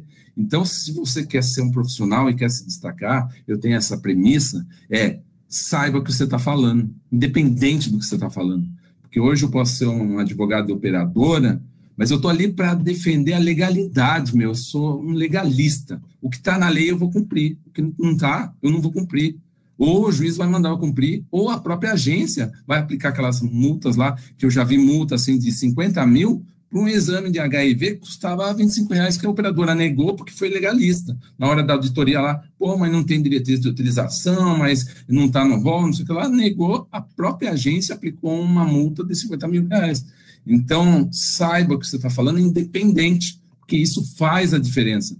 Pode não fazer hoje, né, porque você vai pegando os casos aqui e lá, mas amanhã, meu, com certeza você vai ser um profissional que vai ser reconhecido e procurado na área. Você vai saber o que você está falando. Isso aí, eu acho que independente de aparecer ou não, saber o que está falando é primordial para todos os advogados, porque hoje em dia, sinceramente, é uma área que falta isso. É muito importante essa iniciativa que vocês tiveram, sabe? Eu agradeço de ter a oportunidade de estar falando sobre saúde suplementar aqui com vocês. Porque ontem teve uma decisão de um rol taxativo, que está todo mundo metendo pau na mídia, falando, e vocês abriram a tua casa para eu falar de plano de saúde, para eu falar de saúde suplementar, né? Mas o que eu trouxe aqui, e procurei trazer de forma parcial, né, imparcial, né, trazer de uma forma que seja interessante para vocês também, porque se vocês souberem a segmentação, se vocês souberem o padrão de acomodação, se vocês souberem o que é uma carência, você vai brigar pelos seus direitos, né? Não é da operadora, né? Eu acho que isso é primordial, o conhecimento do que você está falando, né? Para todas as áreas do direito. Isso eu posso falar, assim, porque eu sou um crítico nessa questão, sabe? Desculpa se eu não respondi. Doutor Cristiano, nós temos a Daniele Santos. Doutora Daniele estava com a mão levantada, mas escreveu no chat. Pode abrir o microfone, doutora, e fazer sua pergunta?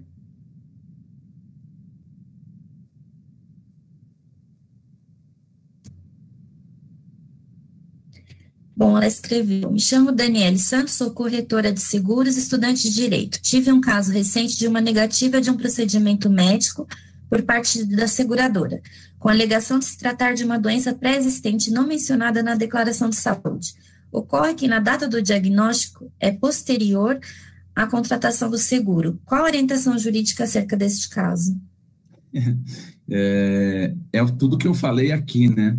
Eu acho que eu tratei passo a passo aqui dessa questão, né, que está tudo na legislação, né, então se você seguir a legislação, eu posso até disponibilizar o slide, você vai ter a sua solução, mas eu te dou a solução que é pegar o que está na RN, que é o quê? Aí eu estou até atuando contra, né, mas vamos lá, você ver, né, se na época esse beneficiário, ele sabia da existência da pré-existência ou não, porque isso é dever da operadora, é o ônus da prova da operadora, né, demonstrar que ele sabia. Isso já é uma questão assim que no judiciário o operador apanha pra caramba, eu apanho, né? Você não consegue fazer essa prova, é uma prova diabólica, sabe? Você não consegue, você vai provar como que ele sabia, né? Porque, vamos dizer, uma diabetes, né?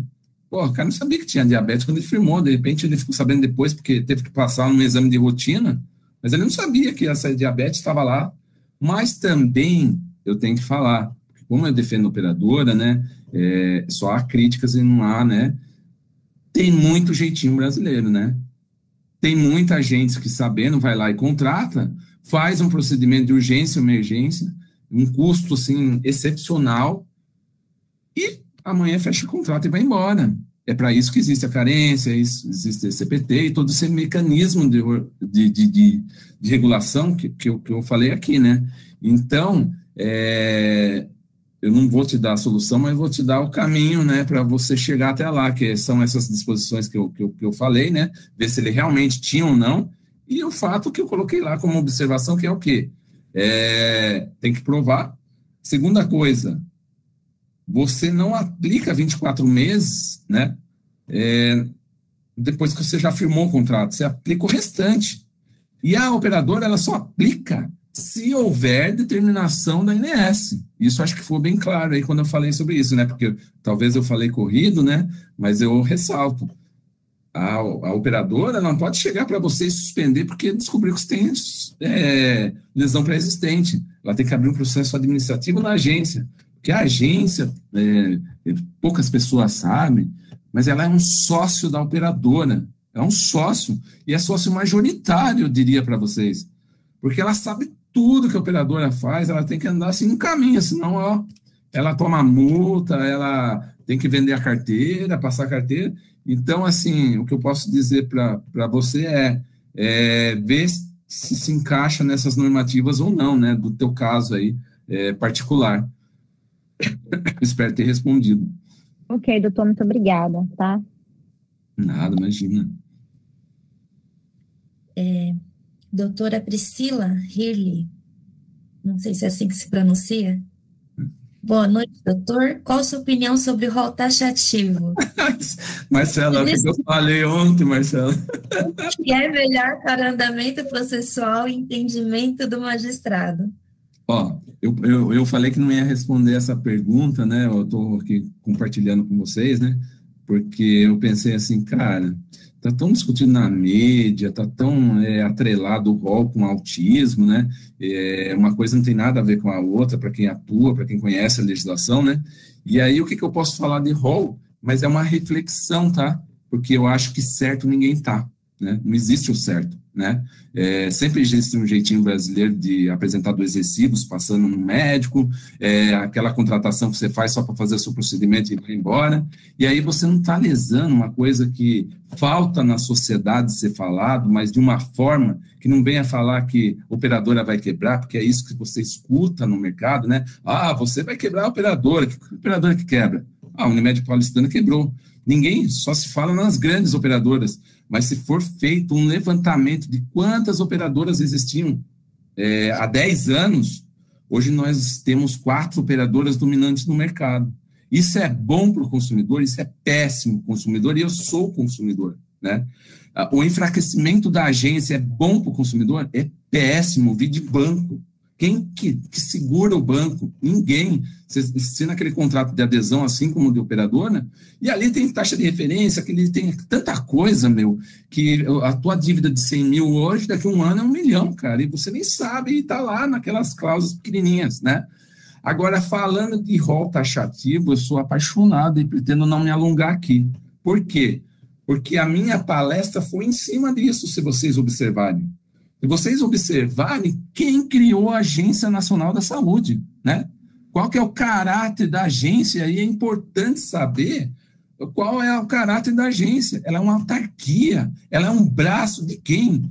Do executivo. Quem paga a conta deles? Os consumidores que pagam a conta dele. Somos nós que pagamos a conta dele. E somos nós que pagamos a conta dele para ele fazer o quê? Fiscalizar, normatizar, fechar a operadora, fazer o que bem entender, e se você levar para o judiciário, ele vai validar, tá? Porque quando é operadora, o judiciário valida, é difícil anular uma multa Você não consegue. Então, vamos lá, vamos passo a passo, uma reflexão com todos, e aceito, assim, crítico que vocês quiserem falar, mas, por favor, dentro da legalidade. Então, nós temos a Constituição, que ela permitiu, no artigo 197, que viesse o particular e atuasse.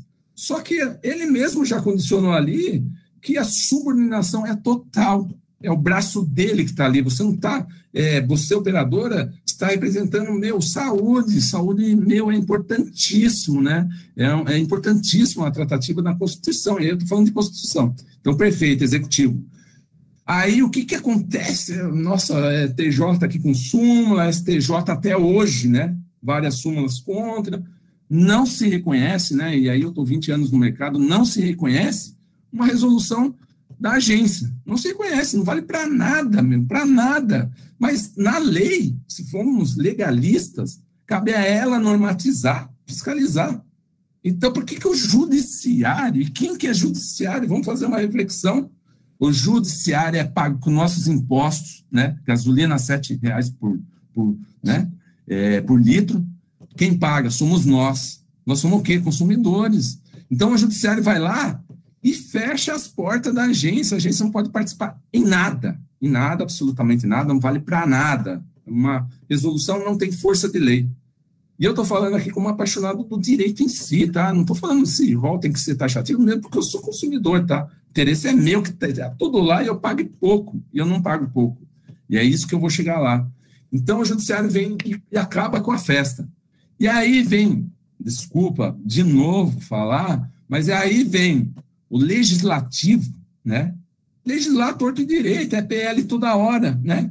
É PL para se promover, para ser reeleito, é PL, né? Os caras não entendem nada de saúde suplementar, nada. Como eu gostaria de sentar com um cara desse e discutir saúde suplementar, porque ele não tem nada. Ele está querendo votos ali, ele vai ter, está na cara que ele vai ter. Perfeito, mas falando da legalidade, nós estamos falando de 3 poderes que estão ligados num só. A Constituição é única, tem 3 poderes, legislativo, executivo, agência nacional, né? E aí eu me perdi porque eu estou empolgado, né? Legislativo, executivo e o judiciário.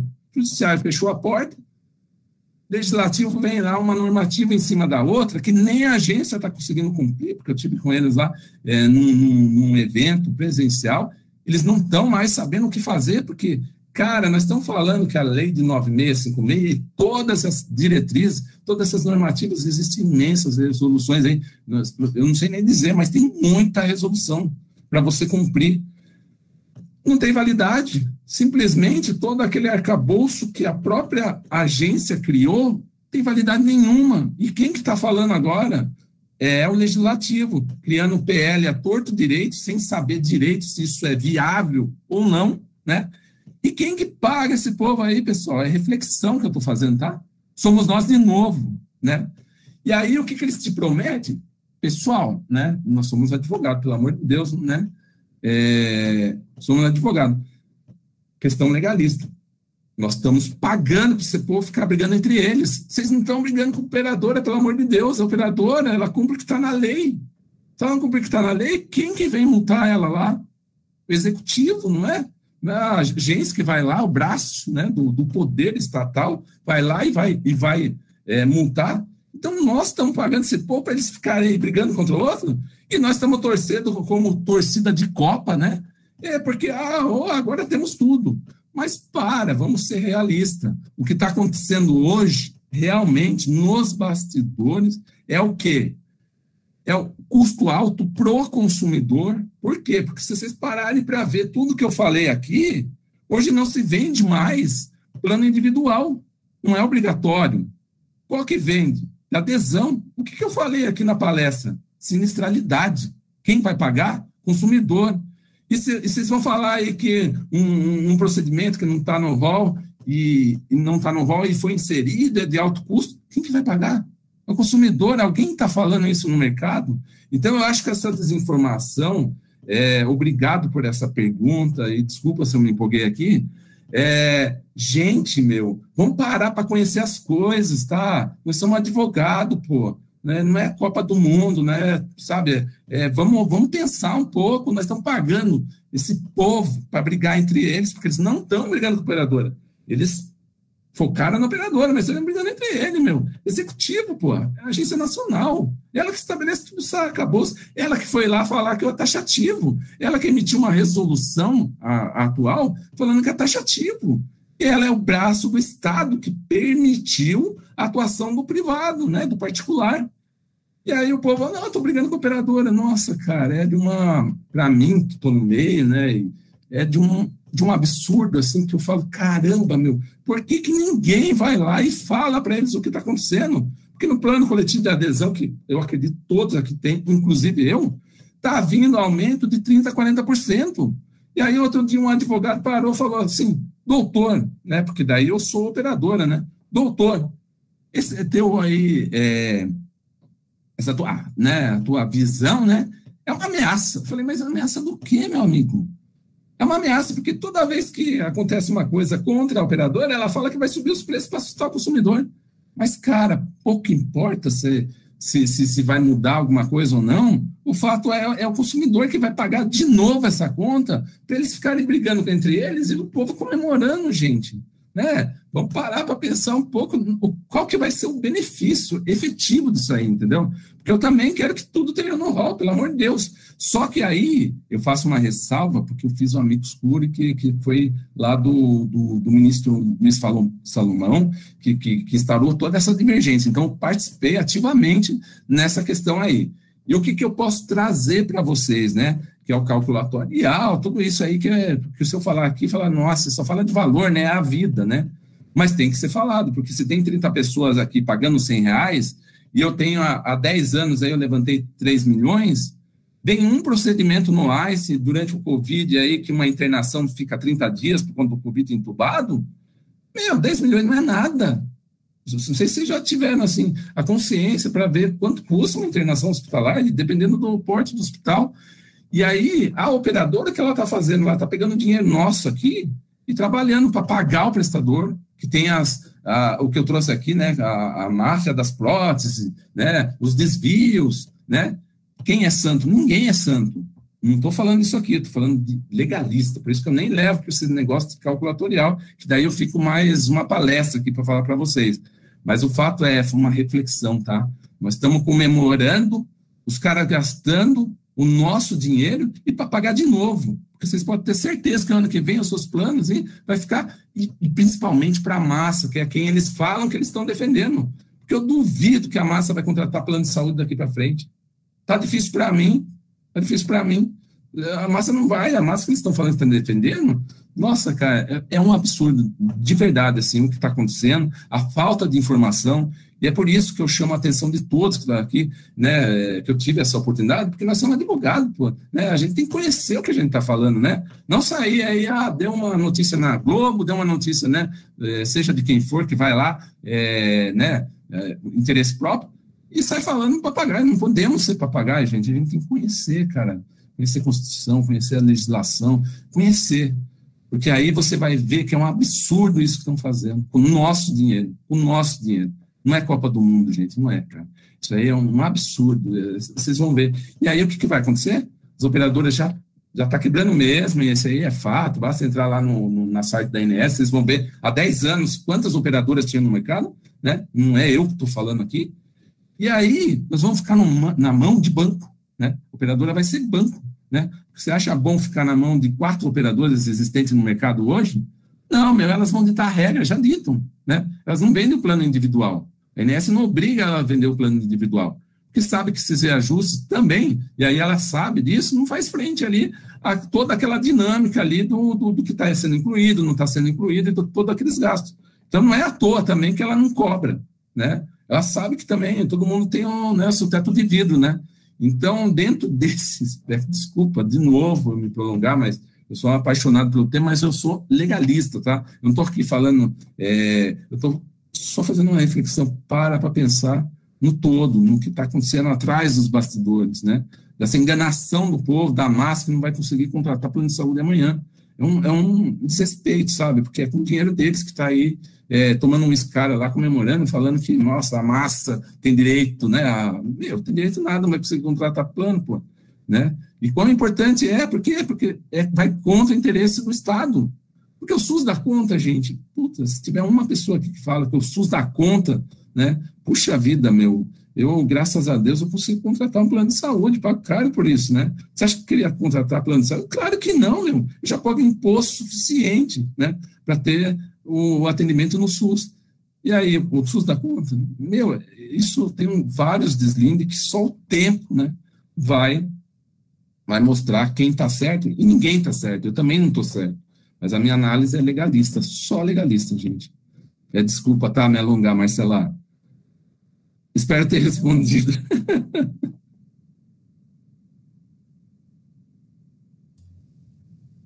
Nós temos ainda mais uma pergunta da doutora Bianca, desculpa, e temos a doutora Daniela e a doutora Cláudia com as mãos levantadas. E tem um Cássio aqui, meu amigo, né, que eu acho que ele quer falar alguma coisa aí, que está até aberto o microfone dele. Se puder dar a oportunidade aí também, que ele tem muito para agregar aí, o conhecimento dele na área, ele é o professor nosso aí. Ok, só vamos ser um pouquinho mais por conta do horário, tá? Marcela, só complementando a visão do doutor Cristiano, coaduno inteiramente, só trazendo uma reflexão até do histórico da criação da Agência Nacional de Saúde Suplementar, inclusive depois da promulgação da lei, né, 9656, o rol taxativo, na realidade, ele foi criado, ele foi montado pela ANS para proteger os consumidores daquela visão antiga dos planos de saúde, em que era tudo contratual. Então, a operadora punha no contrato o que ela queria, só vou cobrir isso aqui, ó, isso que eu te ofereço.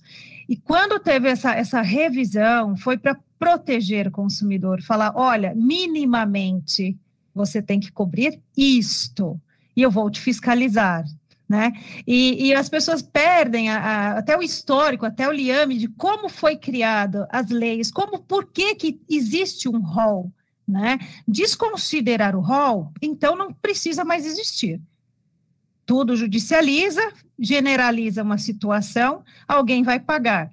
Obviamente que a saúde suplementar, as pessoas confundem muito, ela não é regida pelo princípio da universalidade, que é a saúde pública, né, que é o que rege o SUS, que foi um modelo montado, é um modelo excelente, se tivesse investimento seria um modelo excelente.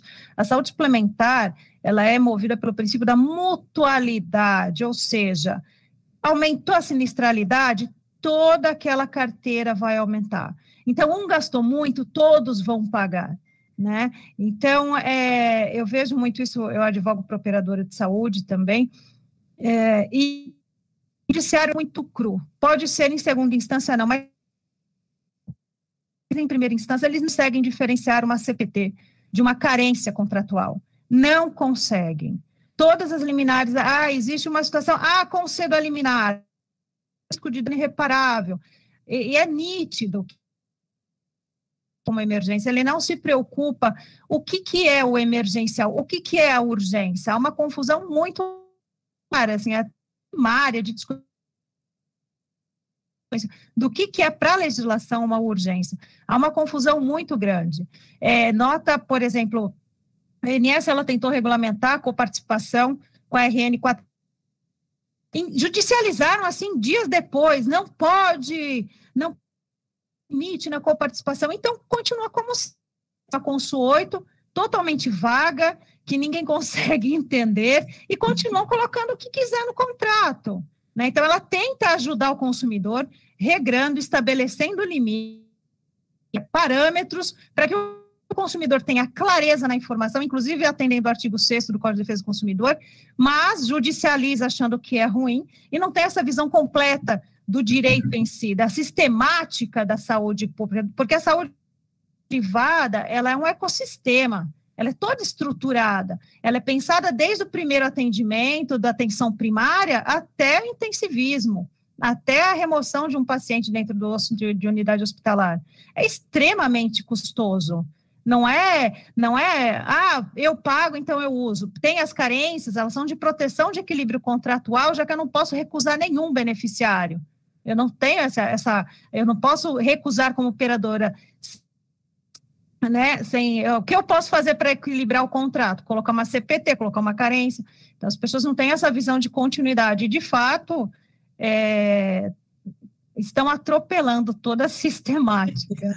Você sabe que é muito bem abordado, doutora Cláudia, faço também referência à sua voz, né, que eu não quis abordar com relação à multa, assim, porque isso aí está muito falado, eu quis chamar a atenção, a reflexão em cima do que nós estamos pagando, né, não é à toa que as coisas no mercado subiram, né, mas eu trago aqui, que como eu participei lá daquele do ministro Luiz Salomão, teve vários amicus curiae, e um deles foi um PROCON, que tem um nome, eu esqueci o nome agora, mas tem um parecer dele, né, que foram feitas perguntas, e ele respondeu que o rol ser taxativo, ele é interessante para o próprio consumidor, porque ele traz a segurança ao paciente. Por que traz segurança? Porque a forma como são analisadas, inclusive trazendo conselho de classe, em consulta pública, para daí inserir no rol, ela é uma segurança para o próprio paciente, né? Que foi diminuída aí para 6 meses, antes eram 2 anos, a maior reclamação. Só que tudo isso não está sendo colocado na mesa, e eu acho que isso também é um erro, tá? Dos profissionais que só levam custo, né? Você tem que levar informação, falta informação no mercado, sabe? Esse papo que nós estamos batendo aqui, não tem no mercado, não tem no mercado. Ninguém chega lá e fala, pô, mas você já pensou que é para tua segurança? Para pensar na máfia das próteses. Eu estive lá no Paraná, né, na Associação dos Magistrados, e eles falando sobre colocação de próteses, né, que lá eles, pelo menos, eles tentam, né, saber se há necessidade, se há eficácia. Porque, cara, a máfia das próteses veio aí para dizer, e eles relatando, né, casos deles lá, em que colocou na coluna lá pino, fez operações desnecessárias para ter ganho em cima daquele procedimento, né? Então, nós vamos falar, assim, o procedimento que entra lá no rol, que é analisado por meio de consulta pública na classe, né? Todas as classes são chamadas. Se elas não vão lá, não tem interesse em ir lá, a sociedade não tem interesse em participar para saber o que está acontecendo lá dentro, e daí vem uma norma, inclui ou não inclui, né? Mas o fato é o que você falou, foi criado para quem? Para o consumidor, não é IDEC, é diferente, porque ele não individualiza, ele é coletivo, né, para a sociedade, né, que ele foi criado, porque antes o que acontecia lá? Era um Deus nos acuda, né, antes, né, pactação servana, vai voltar isso aí, né, vai voltar a pactação servana, porque a agência vai sumir, qual que vai ser a função da agência? Não vai ter. E aí o que a operadora colocar lá também vai valer, porque ela não tem mais, né, essa função fiscalizatória, não tem mais, perde a função dela. Mas eu achei muito interessante e também queria trazer essa questão da segurança, né, para o paciente, né, porque isso não é falado e não é visto, né. Marcela, nós passamos do horário, né? Estou vendo aqui sua mensagem. Marcela, eu queria agradecer, doutor Cristiano, e deixar aqui no chat o e-mail da OAB. Caso tenha alguma pergunta que não tenha sido respondida, nós encaminharemos posteriormente para o doutor Cristiano. Perfeito, era isso que eu ia opinar, devido aí a questão do horário. O pessoal que tiver mais dúvida aí sobre a matéria, apesar que foi bem explicativo, parabenizamos aí o doutor Cristiano pela brilhante explanação a todos nós, mas se tivermos aí algumas dúvidas ainda, pode ser enviado aí no e-mail da OAB. Eu peço, por gentileza, que os nossos colaboradores coloquem no nosso chat o e-mail da OAB de Santo Amaro, e pode ser enviado, e a Marcela estará aí redirecionando aí ao doutor Cristiano as demais questões, as demais perguntas. Então, podemos irmos aí para a finalização, agradecendo ao doutor Cristiano, a todos que estiveram conosco até esse exato momento, a doutora Marcela por promover esse evento, a doutora Cláudia também, e a todos que estiveram junto conosco. E eu passo aí para a doutora Marta Wolters fazer aí as considerações finais para que possamos darmos encerramento ao evento. Doutora Marta. Muito obrigada, doutor Cristiano, pela excelente palestra. Eu acho que foi bem profunda e acho que a gente ficaria aqui bastante tempo, né? E acho que todo mundo aproveitou muito, Obrigada, doutora Cláudia, por trazer, a doutora Marcela, a todos os colaboradores aqui da OAB também, a doutora Mariana, por estar aqui com a gente. Muito obrigada, em nome do doutor Alexandre Fante, a doutora Daniela Paluca. E, bom, está salvo aqui no canal da OAB também, e a gente pode estar assistindo de novo. E como o doutor Marcos Antônio falou, as perguntas a gente pode estar dirigindo, né, através de e-mail. Acho que fica até mais fácil também, depois estar podendo responder. E muito obrigada pela presença de todos. E Cláudia, eu gostaria de manifestar, a doutora Marcela, o doutor Cristiano, gostaria de falar? Eu acho que já está bem. Eu gostaria só de agradecer, né, a oportunidade. Eu adoro a OAB, né, eu sou super ativo na OAB, participo de 2 comissões, né, e eu queria parabenizar, né, pela iniciativa e agradecer, eu só posso agradecer por essa oportunidade de falar de um tema que eu sou apaixonado, né, e agradecer a todos que estão aqui, né, que eu vi que tem várias carinhas conhecidas aí que vieram para acompanhar, porque eu sei que estão aqui, mas eles sabem mais do que eu, tá, eles estão aqui por vamos levantar a bandeira aí, vamos ajudar, porque eles não precisavam dessa palestra, não. Eu sei que eles dão aula aqui para mim, eu agradeço mesmo por eles terem participado, meus amigos, o Cássio, o Carlos, Marcelo e outros que eu vi aqui. Eu agradeço mesmo, todos que participaram. Então, tá bom. Então, obrigada, doutor Marcos. Então, damos por encerrada essa noite e até a próxima. Boa noite a todos. Boa noite. Boa noite. Boa noite. Boa noite. Boa noite. Obrigada. Boa noite. Boa noite. Boa noite, doutor Marcos. Boa noite. Boa noite, pessoal. Boa noite. Algo que é grande da ONU, que vamos pressionar as entidades da polícia se encontraram com o presidente. Quem desejar